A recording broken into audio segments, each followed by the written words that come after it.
Okay, good morning everyone and welcome. I'm Clare Coatman, the TUC Senior Campaigner, and I'm really delighted to be chairing this panel about online organising, lessons from the wider movement for the Organise 2020 Festival of Ideas. And we've got a really exciting, highly experienced set of speakers here to share their knowledge with us. Just a little bit of housekeeping first. We are recording this session and it may be posted to YouTube. As the speakers are speaking, please type any questions that you've got for them into the Q&A box as opposed to the chat box. So if you roll your cursor down to the bottom, you'll see a button that says Q&A, and it's really great to see those of you introducing yourselves in the chat box already. That's exactly the right place for that. My colleague will now post the code of conduct for this whole event into the chat as a little reminder. I know you've all had it by email. So we'll move on to our first speaker, and I'm delighted to introduce Sotez Chowdhury, who's been involved in community organising and political organising for over a decade across the UK. He's worked on issues ranging from safety, housing, wages and jobs. And he recently joined Amnesty UK as Campaigning Communities Manager, overseeing various campaigning networks and building a versatile organising and mobilising model. And he's brought his experience as head of community organising at the Labour Party to that new role. Sotez, over to you. Hey everyone, thanks for joining. So I think it might be useful to start it off like this. I think community organising and online organising, I haven't found any unifying or standard definition for it, and so within that, and I think lots of people are pitching to find out what this means and whether they're doing or not, and I don't actually have the answer. I'm not an expert on this, and I think this discussion hopefully will prove that there's lots of different ways of doing things and lots of different ways in which it can be understood or used. But I think there is certain things that it definitely is not. And I think it would be really interesting today to get into discussions about that. And I think people are already beginning to use the chat function, which is fantastic.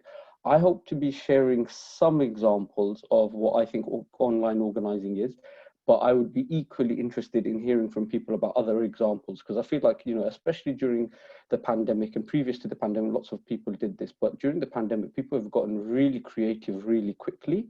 And this has led to like incredible victories that not only just trade unions, but communities are organising around. And so like the more of these that we hear about, the better for all of us. But like if I was to, what I'll do is I'll frame it around the traditional sort of agitate, educate and organise. And I guess that we will understand in the trade union movement. And I've spent most of my career as a community organiser, so not necessarily always working with trade unions, but always working in collaboration with like civil society organisations and then later more political organisations. So I've had great chances to work with people from across the labour movement in my career. So forgive me if I don't know all the ins and outs, but like I said, this is a discussion on lots of different things around online organising. So if I was to pick it up on the agitate bit, I think this pandemic and online organising has been a great agitator towards people anyway, but it's also been an incredible opportunity. We get to agitate people from the comfort of our own homes, in their own homes. And this is quite an interesting thing that lots of people are now picking up, as you're seeing lots of things are being organised. But often I think lots of people, particularly that are part of things within the TUC, or maybe like what I'm also part of in terms of the Labour Party, have seen is we're getting lots and lots of events being organised. And events are not the same as when you're organising people. So, you know, right after the election and when, you know, which was terrible on my part because I was working in the Labour Party then, but right after the election and when COVID struck, what we noticed was like an unbelievable amount of like left-wing groups popping up and doing events, and lots of other organisations, as they were moving to home working, were doing lots and lots of online events. Now, the difference here is they're not what I would consider actual organizing, because we're not organizing people, we're not building relationships, we're not assessing interests, we're sort of reacting to the moment. And I think what we have now is an opportunity, because so many people are awake to this, and lots of people are interested in relating, lots of people have a lot more time on their hands. We have to find ways in which to build relationships, and hopefully I'll come into that in a little bit with a few examples. The other things that I think that we should be really mindful of is, you know, like lots of us here, like through the trade union movement and other organizing movements, have had an opportunity to get to be educated in politics, in how to organize, how to take on an issue, how to build power and win. This is an incredible time to do this. There are so many more injustice happening during this pandemic that people are unaware of, because, you know, we're not meeting in public, we're not in those spaces where things are happening. And the ability to educate people here, like from the comfort of your own homes, if you're working online through this, is pretty, you know, it's incredible. And we're able to talk to constituents that otherwise we would have never come across. But during this time, I think it's really important, and this is just something that I found during my career as a community organizer. It's really important. We even though we belong to membership organizations like the trade unions are, or the Labour Party is, or even Amnesty, where I work right now, it's really important we talk to people who are not members of our organizations. And there's a few reasons, and this is something that, you know, I'm sure people will argue with me on, but this is something I truly believe in. When I worked in the Labour Party, one of the first things that I was excited and inspired by was the massive membership that we had. But if we were really honest about it, most of the members were not active, they were dormant. And I think the trade union movement also has a similar challenge.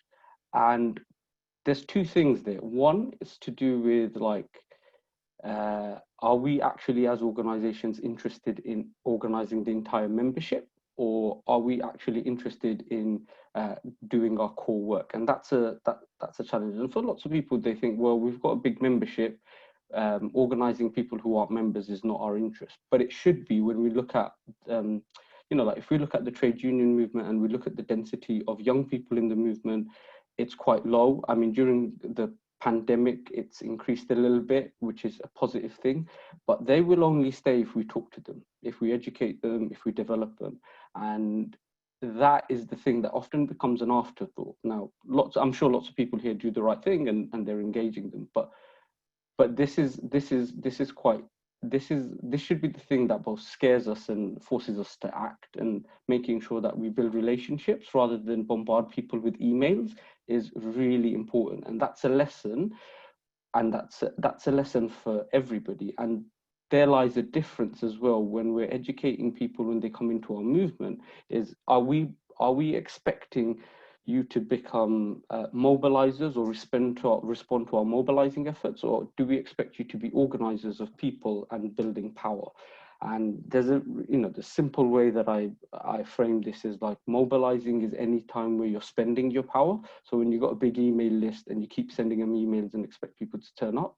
And organizing is when you're spending your time building your power. And that goes back onto the point what I'm talking about in terms of talking to people who are also non-members, people who would be allies, people who eventually would become members, but people who would also help us keep the relevance of our organizations, keeping us relevant during the pandemic, and going beyond. And, you know, we always talk about political education, right? We always talk about political education. It's like this thing that everyone thinks is good. It's this thing that everyone thinks will help us to a better society. The truth is, political education can be embedded into every single meeting we have. You can give an opportunity for everyone to learn something at every meeting, even if it's a very dull CLP meeting that happens on a regular basis. Actually, like, it is our own choosing and our own making if they're boring. Like, you can reword the agendas, you can still get the business of the day done, but you can do things in a way which allows people to feel like they want to be part of it. It's fun, we're learning something, and we're acting afterwards. and the acting or the organising part is the final bit. For us as a movement, within the trade union movement, or movements that aren't connected to the trade unions but are like all around organising, organising and action is our oxygen. We must do it, and the pandemic is not an excuse not to do this. Now, what is happening is we are slightly suffocating ourselves by having endless events. And by that I mean, lots of people here probably have seen, your inbox is being inundated by the amount of things people want you to turn up to. That, everyone gets to that point where they're like, oh my God, there's so many meetings, but nothing's happening at the end of it. And that's your key indicator. We're not organising, we're just hosting events, and we're knackering people. What we need to do is make sure that we have ways in which we have a call to action, that people are feel like they're on a bit of a journey. But also, we also need to make sure that we're not holding too many events, which I totally understand the irony of the TUC is holding a series of events here to educate people. But we actually need to be mindful of that, so that people, I don't know if you agree, but me and Holly work together, and I just joined Amnesty about 5-6 weeks ago, but I'm working just as busy as I'm just working just as hard as I've ever worked. And it's probably, now that there's no travel time between meetings, I'm just sat on my computer having meeting after meeting after meeting. So I go, right, the question I ask myself is, why am I so busy? Am I busy servicing? Am I busy just communicating? Or am I busy organising? And I think all of us thinking about our time in that way is useful. In terms of the organising as well, I think just like trade union and community organising, there is no either or, it's both. Ideally, it's both. And with as many people involved as possible, and that's the key. One of the things I learned when I was in the Labour Party was I always wanted to include more and more people, but lots of people do not like that because they don't trust people. I think this is the opportunity, and it's terrible to call this pandemic or this crisis an opportunity, because it's really not. It's just been terrible, for people's lives, and what's happening in workplaces and so forth. But when I we're now in our homes. We're in a mainly working from our homes. We are in a very different place. This has become a lot more personal. So let's spend some time organising people and building relationships, especially when there's lots of other things that we are unable to do. This is and I don't know if most people see this, but this is weirdly now the new grassroots. Organising online is weirdly the new grassroots. Yes, lots of people it's not accessible to because they can't have broadband access, or they might not have laptops, but weirdly this is the new grassroots, because we're very unclear on what happens afterwards, and different workplaces are me and Holly have been told by Amnesty we're not coming back till October into the office. So that doesn't mean we stop working with our activists. It means we have to ship them into gear. And here I'll use a few examples quickly before I let Holly speak. So there's 3 examples I'll use very quickly. So one is using this pandemic time to scale organising that you were doing previously. So this can apply to lots of the work that's been happening. And I've done some work with Joe as well, and I'm sure he can share stuff that Momentum has done. But one was we used to do some community organising in Broxtowe CLP in the East Midlands, and there we had this fantastic CLP doing lots of community organising, and they in short got some money off a union, organised around reopening one of the high street shops, and they created a labour hub there, and they used it to create a food bank, and they did a call out to their members, and they had everybody who was an electrician, a plumber, whatever, all joining in to create this incredible food bank. And I urged everyone to go on the Labour Party website and dig out this video where we show this. But now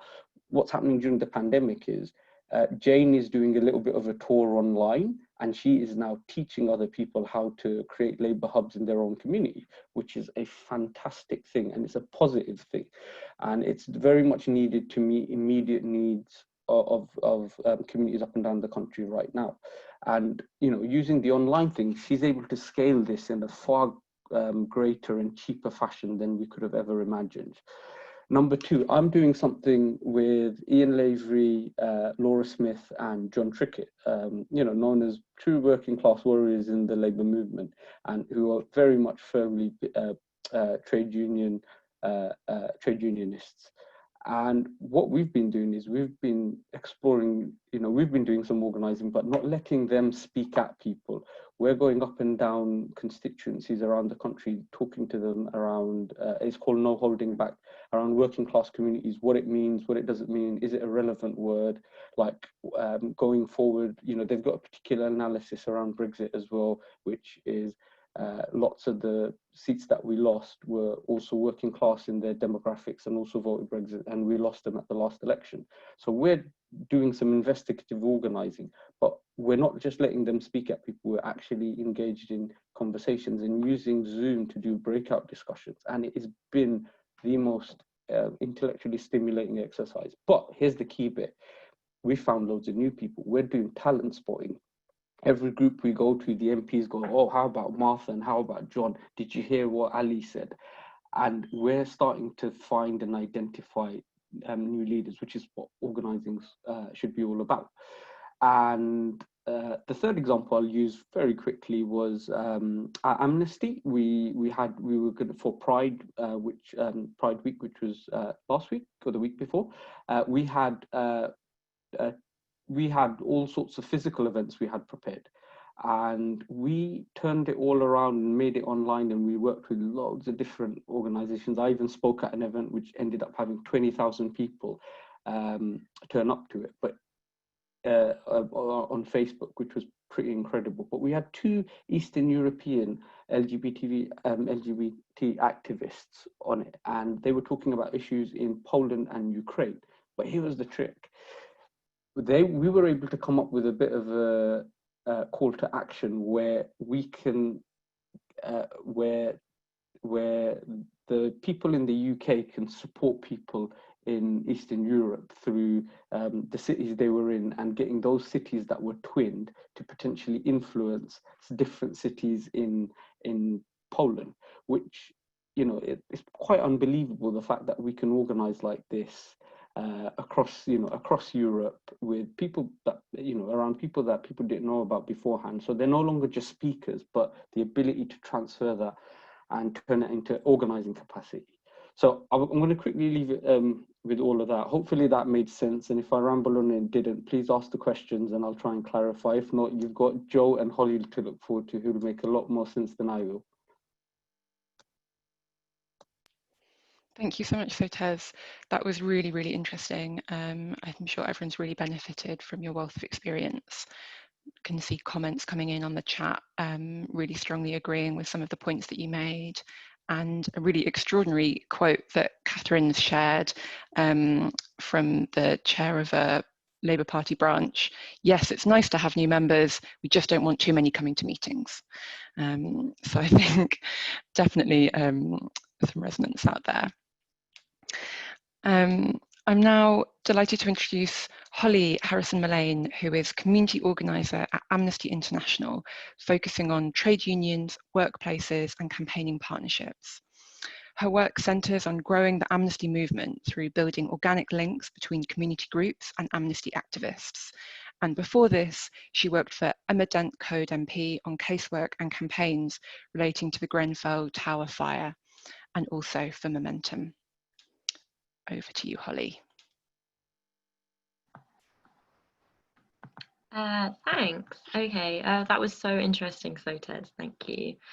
So hi, everyone. I've been thinking about something that Amnesty has in common with the trade union movement, about having a long history full of organising methods which predate the internet. And it can feel like focusing on online organising now might miss something from the face-to-face methods we know worked in the past. So I wanted to talk a bit about how online organising can work in tandem with those traditions. So I wanted to start by reading a quote from Amnesty's founder, Peter Benenson. from 1961. So he said, open your newspaper any day of the week and you'll find a story from somewhere of someone being imprisoned, tortured, or executed because his opinions or religion are unacceptable to his government. The newspaper reader feels a sickening sense of impotence. Yet if those feelings of disgust could be united into common action, something effective could be done. And so much of what we all do is about overcoming that sense of impotence, about finding ways to unite and exercise our collective power to stand up for each other, whether that means standing up to bad bosses or authoritarian governments or anyone posing a threat to human rights. You might think Amnesty is a big NGO, or like assume that our theory of change has got to be based on a few paid staff doing research, determining policy positions, and then getting governments to adopt those just by having good arguments. But we know that those in power don't just do good things because we ask nicely. We need organised people thinking strategically about power to make change inevitable. We need a movement. So I wanted to share 2 quick stories with you today about ordinary people doing that, making change. So telling stories about personal experience, about who we are and about why we care about the things we care about is one of the most important tools of an organiser. And at times it can feel like organising online can be a bit less personal, that it's opposed to telling stories face to face, but really good online organising complements that kind of face to face technique. It's about using digital tools to maximise opportunities for those traditional techniques that we all know about. So the first story is a little bit about my own background in organising tenants. So in my former life before Amnesty, I worked with the survivors and the bereaved of the Grenfell Tower fire. And like so many of us, I watched in absolute horror as we saw 72 people burned alive on live TV. What happened at Grenfell was horrific, and there's nothing that can be done to undo the injustice faced by those families. But if we're to make any meaningful memorial to those who were killed, it has to be making lasting change to ensure that a fire like that can never happen again, and that social housing tenants are treated with respect. But even after a tragedy like Grenfell, change didn't come easily. We saw lots of politicians visiting the survivors for photo opportunities and promising change, but then going back to their offices and doing nothing to speed up the rehousing process or to secure justice and accountability. So those affected had to organise themselves. They used WhatsApp in really innovative ways. Survivors and bereaved relatives who'd met in physical spaces like emergency shelters and hospital waiting rooms turned those fleeting crossovers into lasting relationships by exchanging details, creating WhatsApp groups to vent their frustrations, to check up on each other, to share information about which services were helping. And those WhatsApp groups spawned subgroups and working parties and supergroups, and some of those groups became campaigning organisations. Grenfell United, Humanity for Grenfell, and Justice for Grenfell were built from those WhatsApp groups, and they went on to take action in the physical world. Humanity for Grenfell once turned out 20 people to a meeting with the Prime Minister with just 2 days' notice through those connections built with those groups over that time. Grenfell United created a committee and democratic structures within their WhatsApp groups so that they could be run in ways that everyone was happy with. So the next story I want to tell you is about Amnesty's group on the Isle of Man. I know that my manager Naomi is listening and knows so much more about this than I do, but I hope that I can share something helpful. So they're a small group of volunteer activists who for years have been meeting regularly, and so much of what those local groups do is writing solidarity letters to prisoners of conscience across the world. So at the start of the pandemic, a lawyer on the island approached the group to tell them about some issues he was having at the island's prison. He was not being allowed access to his clients. So some members of the local group did some research. They interviewed the lawyer. They tracked down people who'd been in the prison. They interviewed them. They spoke to workers at the prison. They found that police on the island were not using small fines to endorse the lockdown like in England. Instead, they were putting people in prison just for being absent from home. 78 people were arrested, including 9 children. And to make matters worse, the prison was also in lockdown. So that meant 2 weeks of solitary confinement for all new prisoners. Being locked in a cell 24 hours, no showers, no exercise, just a delivery once a day of 3 basic meals, most of them cold. And since most of the sentences for breaking coronavirus rules were very short, many of those people were kept in those conditions for their entire stay at the prison.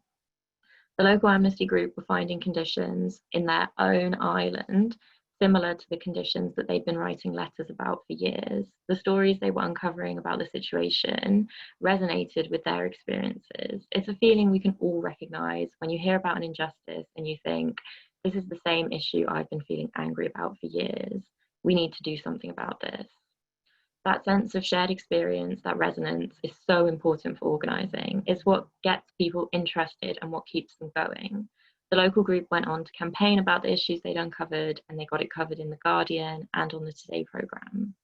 You might be thinking, this story sounds like a really traditional campaigning story. There's no digital work there. But it all happened during lockdown, without any activists leaving home. Meetings happened by phone, on Zoom, information was uncovered online. Activists who wouldn't necessarily consider themselves digital experts were being creative and making the online tools fit the new needs of campaigning in lockdown. So I haven't really given you any rules or instructions, but I think that's because there aren't really any. Digital organising is about having the confidence to be creative and making the tools fit the campaigns that you're working on. Or that you know about. Yeah, so I'm going to leave that there, and maybe Joe will have some more like concrete things or like interesting stories, but I hope that was helpful.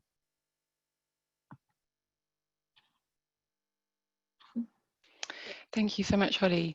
And yeah, certainly really helpful. I think that's there's such interesting stories about the way that online and offline blend and complement each other, and how it's very much not an either or. And I'm now delighted to introduce Joe Todd, who was until very recently head of communications at Momentum, which he did for the last 3 years.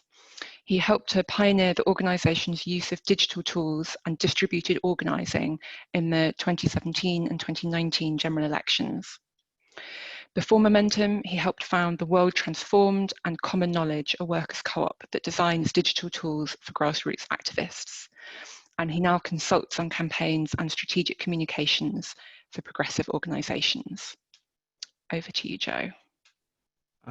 Thanks, Claire, and thanks so much for having me. And cheers, Holly and Sotez. That was really good and incredible story, Holly.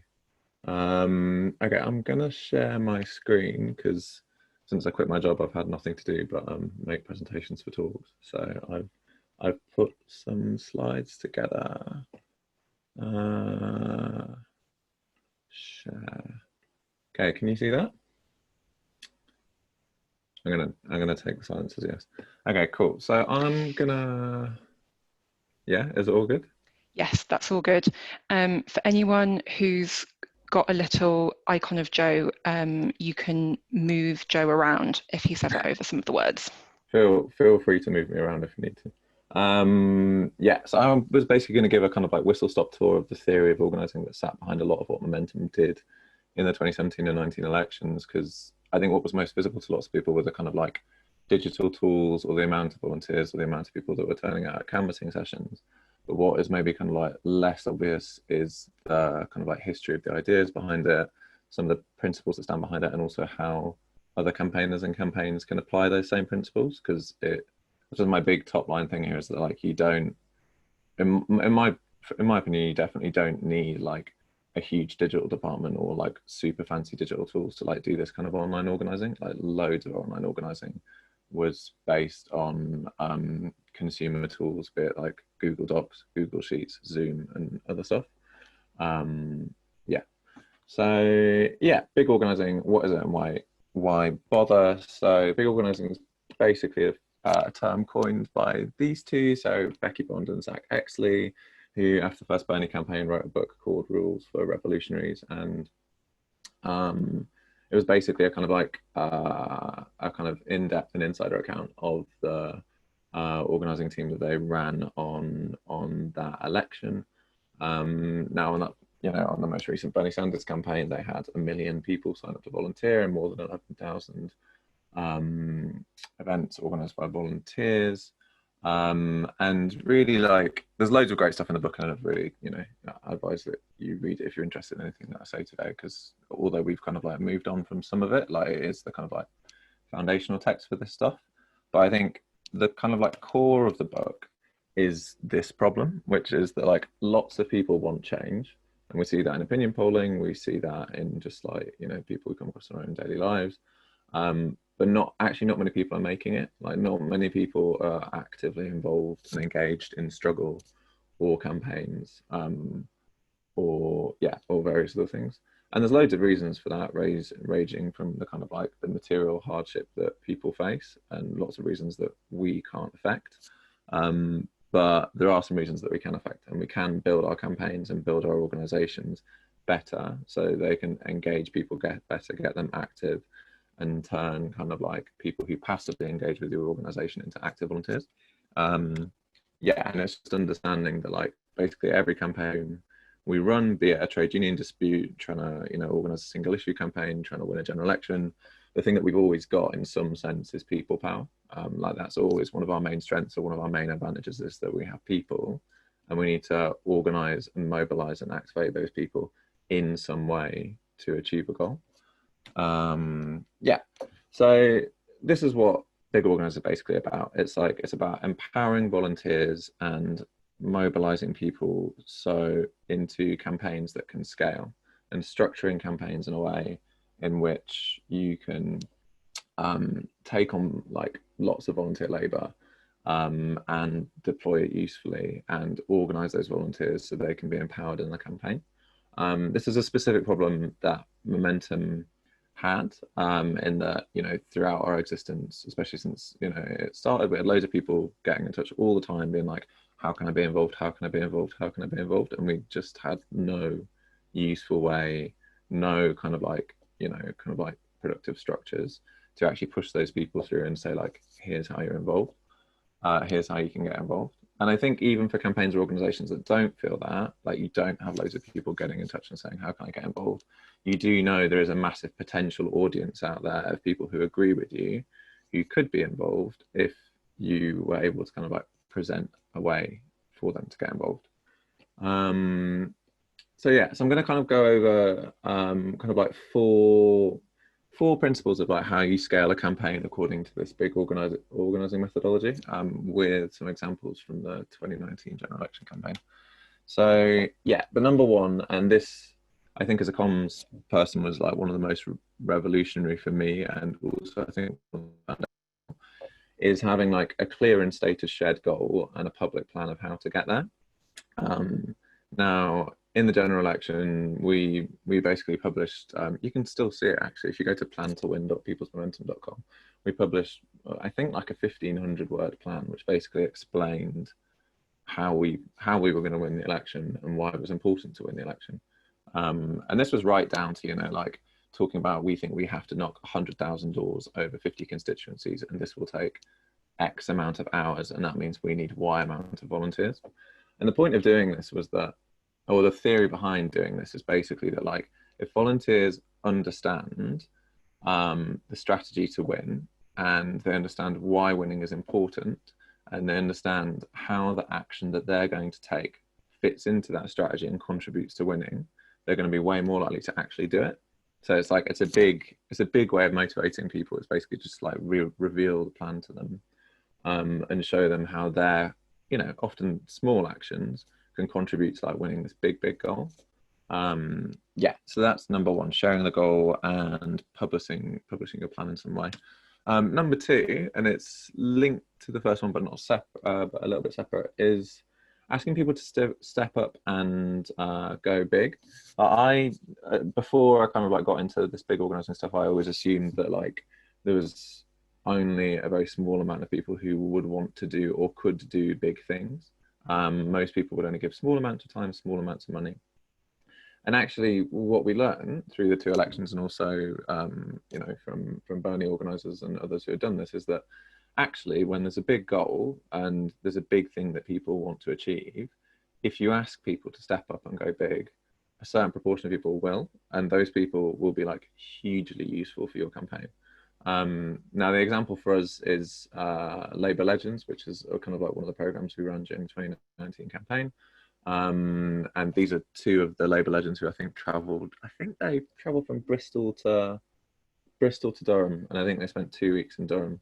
But basically with the Labour Legends, we were straight up with them, and we were like, look, like the last few weeks of the campaign are the most important weeks of the campaign. Like every day you put into campaigning in those last few weeks will mean so much for this goal that we're trying to achieve. Can you step up? Can you take some time off work? And can you commit to like campaigning full time during this short period? Whilst all the time recognizing this was like a big ask to put on people, we were like, can you do this? Because, the payoff is going to be big. And in the end, we managed to get 1,800 people to sign up as Labour Legends. And, they did things such as like traveling to constituencies and, like living with people in those constituencies for weeks on end and helping organise local campaigns.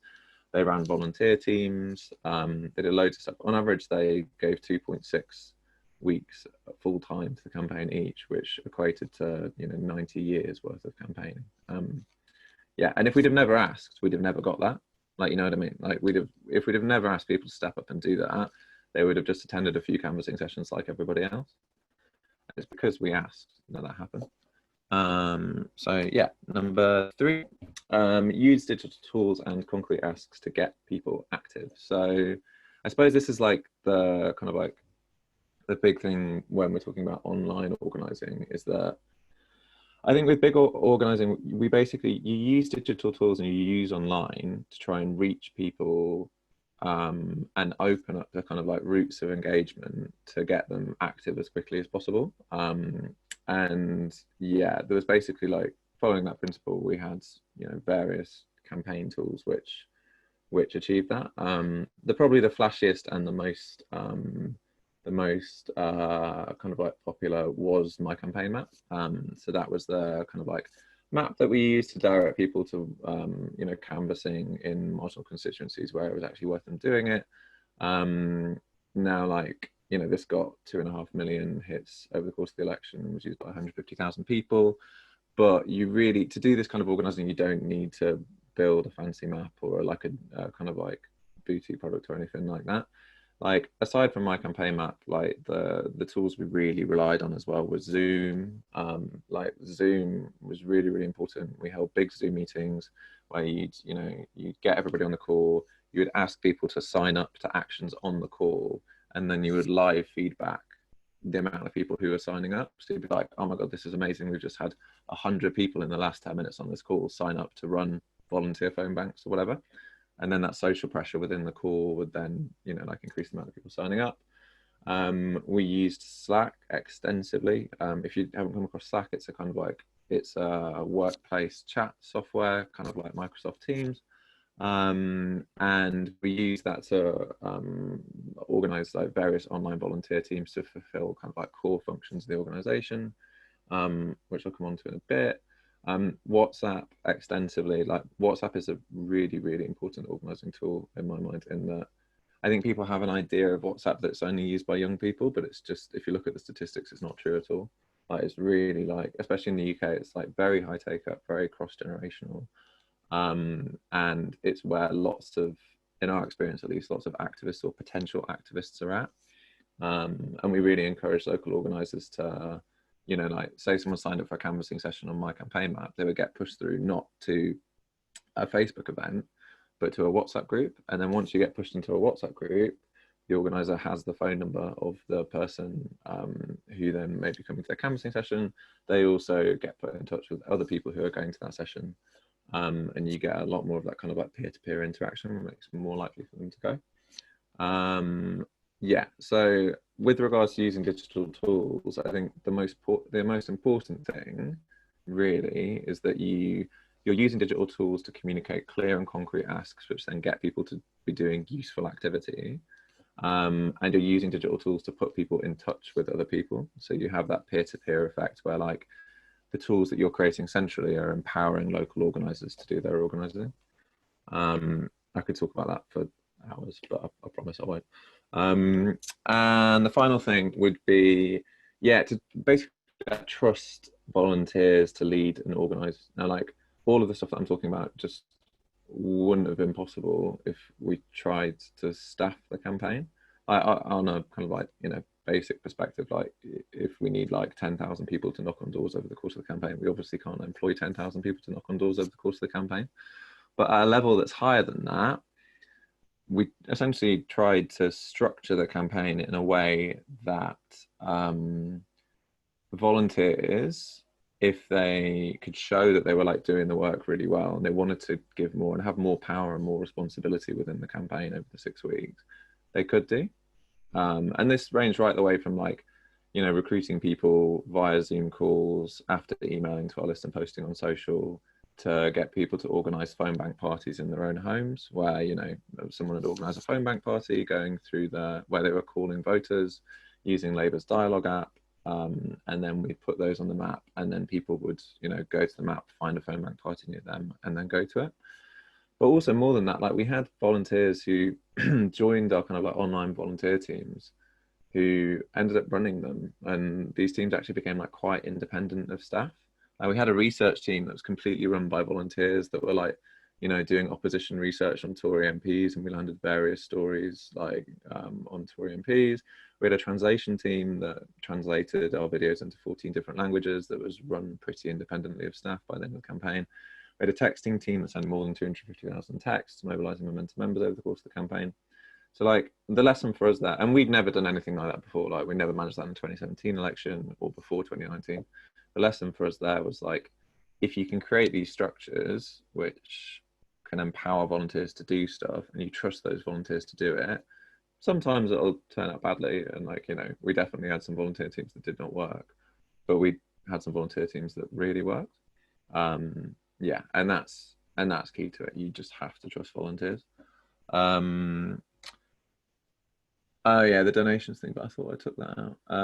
Yeah, the only thing that I'd say about the donations thing is that, so all of the stuff that I'm saying sounds, I think, like probably quite intimidating, and it sounds a bit like, you know, how can I do this? This is just like all massive, and where do you even start? I think the thing to remember is that like when you create this kind of like big supporter base, or you push towards this idea that like there's all of these different ways that someone can get involved in a campaign and do stuff, then donating and giving to the campaign just becomes another way of getting involved.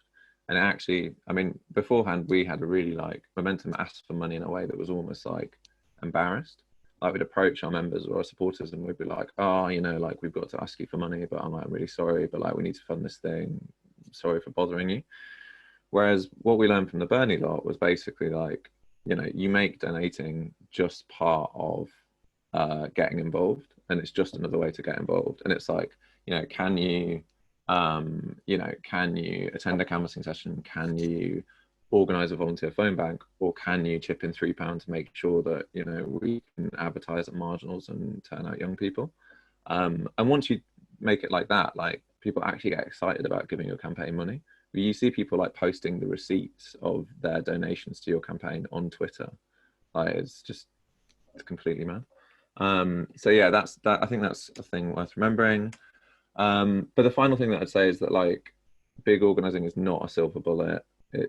I'm an advocate for it, but I'm also definitely, I mean, I've now worked with Becky and Zach, so they'd probably like kick me if I'd say this, but like, I'm also like a big critic of it. Like, you know, I think that, I mean, two of my biggest criticisms of it, and I'll finish with this, is that number one, like it doesn't replace real organising at all. And I think real organising, I mean, like, you know, the slow, patient and steady work, which doesn't often look spectacular, and you don't have like these huge stats that you can bandy around, but create the kind of like deep foundations that you need for a movement or any long lasting change. And I think the second thing is that we've seen that it works very well in like big contexts. So like general elections, leadership elections, when you've got like, you know, your campaign is based around a big national media story, which lots of people are interested in.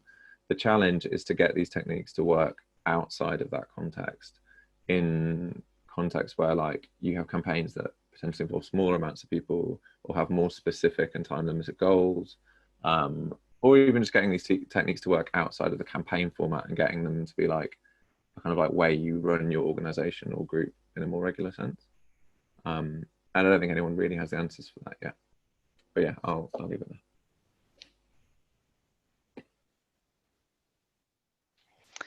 Thank you so much, Sho. Excuse me, that was really, really interesting, really rich. Some extremely impressive stats, kind of mind-blowing.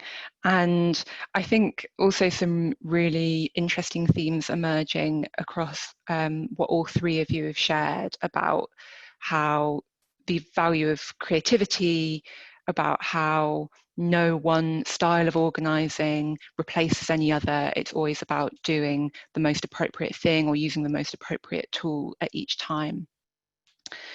So we're now going to take some of the questions. So thank you so much for those who've been posting them. We'll get through as many as we can, but also do pop some more in just in case we are able to get to them. So first up from Catherine, who says, agitate, educate, organise is useful, but maybe a bit one way. Do we need to get out of our bubble in the community? So do we not also need to think in terms of listen, facilitate and empower? And I'm going to go to Sotez first, as you raised that frame. Sure. Catherine, firstly, I agree with you. Like, we must get out of our bubble. There's no disagreement. And I think talking to people that aren't in our own constituents or membership, or people we don't know already, and rallying them helps us to do this. So we need to map and go beyond. I mean, in terms of the listen, empower, I totally agree. Like, it's about developing people. But if we do organizing properly, and this is why I was saying we need to move away from just doing events. Like, when we do these, when we put things on, they have to be seen as actions that develop people, where we identify spot talent. So if we do good organizing, it should listen. It should involve a lot of listening, empowering, and what was the other point? Facilitate, and absolutely facilitate other people to do things, like, totally, or else we will be busy being in the center of everything, trying to get a lot of stuff out during this moment. Back to you, Claire. Thank you. Holly or Joe, would either of you like to chip in on this, or should we move on to another question? Okay, great. Holly, I think there's something really interesting in what you were saying about using personal stories and how powerful that can be for organising. Could you also maybe speak a bit to the challenges of that and how you get the balance right between using your own story, but in a way that doesn't feel like compromising of yourself? Yeah, I think that's a really, really interesting question. And I think it was something that really came up so much with the Grenfell survivors when I worked with them, because we would just constantly get requests from journalists being like, oh, please come on our program and we'll film you crying about how sad you are that one of your relatives died or something. And like, people would feel that there was something quite exploitative about that it was a sort of poverty porn thing, and that it wasn't really leading to meaningful change.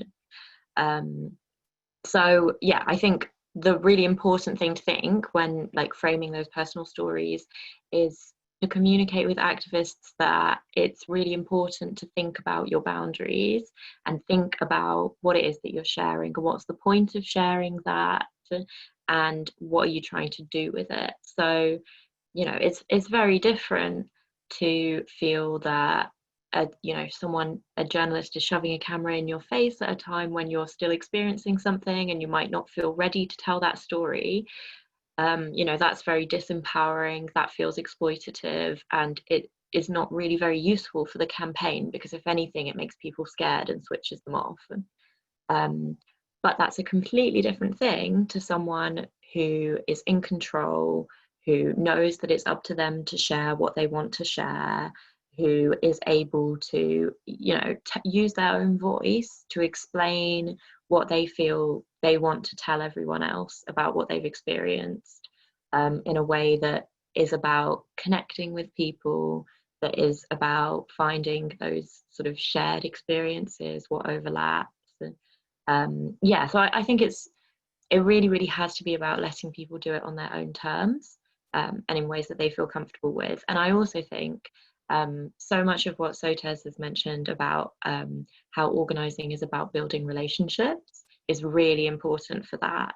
You know, you wouldn't ask someone who has, you know, personal experience of an issue to just go and share their story if that's the first time you've met them, or you don't already know them. But if you've got a relationship, if you've seen them in a lot of meetings, if you've spoken to them over time, if you've proven to them that you're someone who's not just going to take their story in this exploitative way and then disappear with it somewhere else, then you can do that in a trusting way. And I think trade unionists know so much about that, right? Like, you wouldn't make a big ask of a worker who's brand new, who you don't really know, and expect them to trust you without demonstrating that, you know, you are going to be on their side, that you're not going anywhere, that you're going to see them over and over again, all that kind of stuff.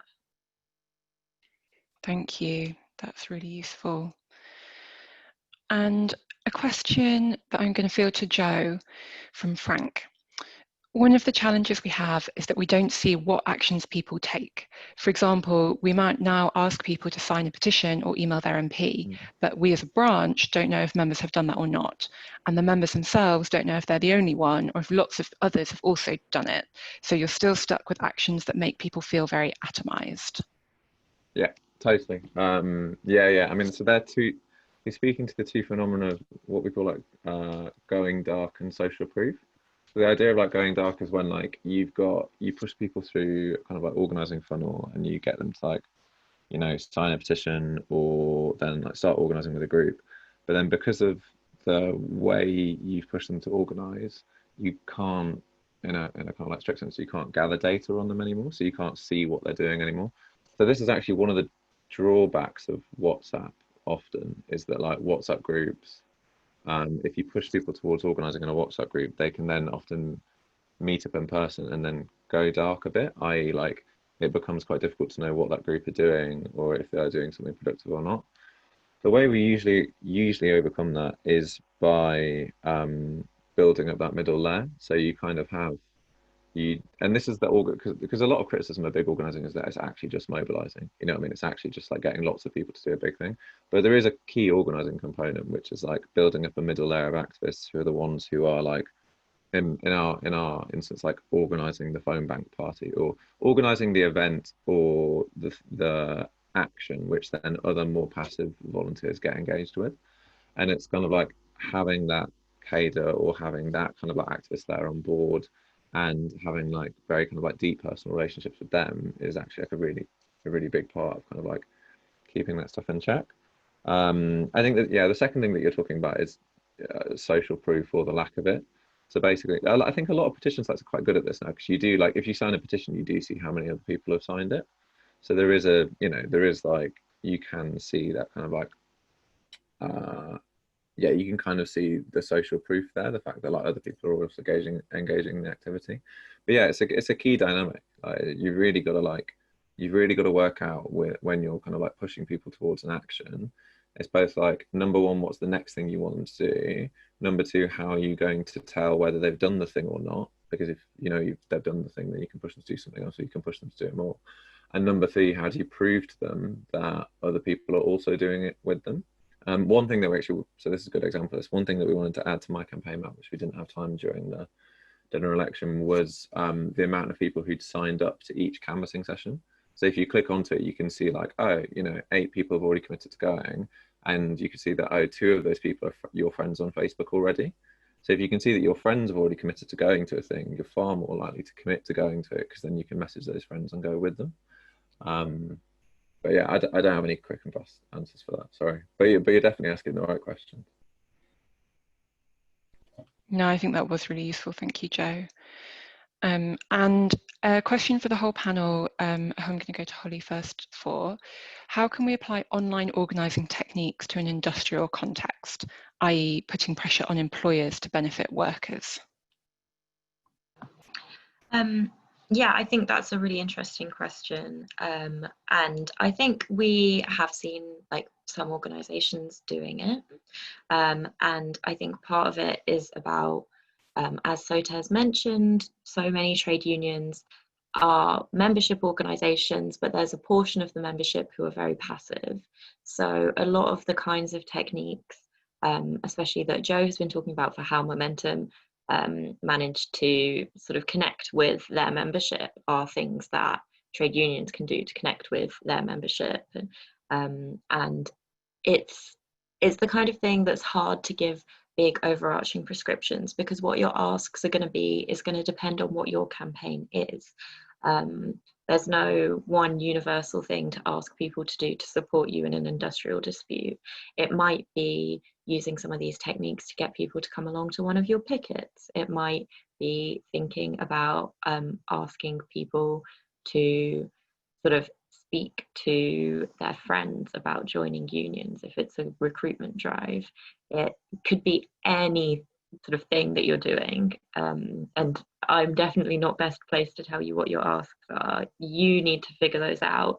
You need to do the power mapping exercises to think about what's our campaign goal, what are the ways that we can get supporters to contribute to achieving this campaign goal. So yeah, I guess that is one sort of slightly universal prescription that I would make, is to build something.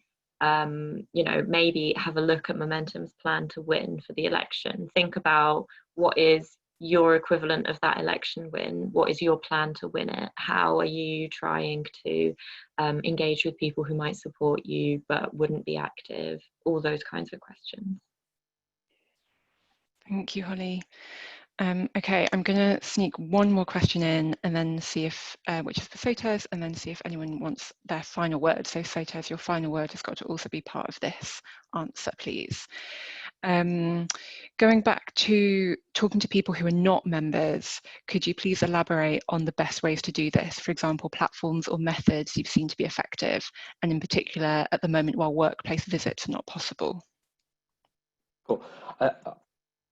In short, do community mapping, and like, it's a word that gets branded around there a lot, but it doesn't get, I think people do the exercise but not go out and do the engagement of the meetings afterwards. So it's really simple. Think about all the people you know and then ignore them.